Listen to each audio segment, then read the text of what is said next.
My name is Mark Conley, and back in 2023, I was the Deputy Managing Editor and Enterprise Reporter for Lookout Santa Cruz.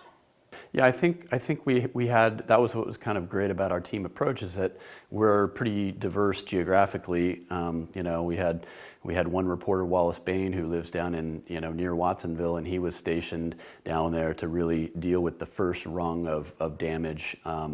And then, we had a couple others who were a little more positioned towards the San Lorenzo Valley, where you had a lot of, you had the mudslides in Lumpico, and we were closely watching events in Boulder Creek and beyond up there, Bonnie Doon.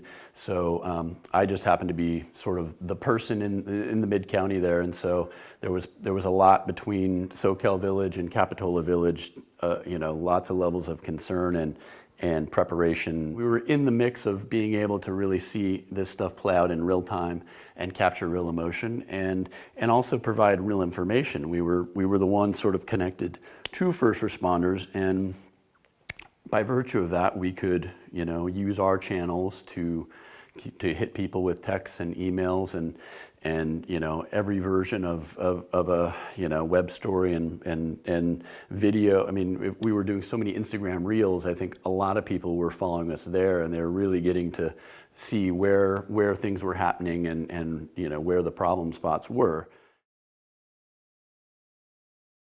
Covering the storms was such a blur that and I hadn't had a chance really to go back and sort of look at it all collectively, and thankfully Tamsin McMahon took that upon herself to do so and put it together in a fashion that you go back over it and you see what we did on the day-to-day and how we kept people informed and how we told people stories and held asked officials about the job they were doing and what needed to happen, and did that in real time in all fashions.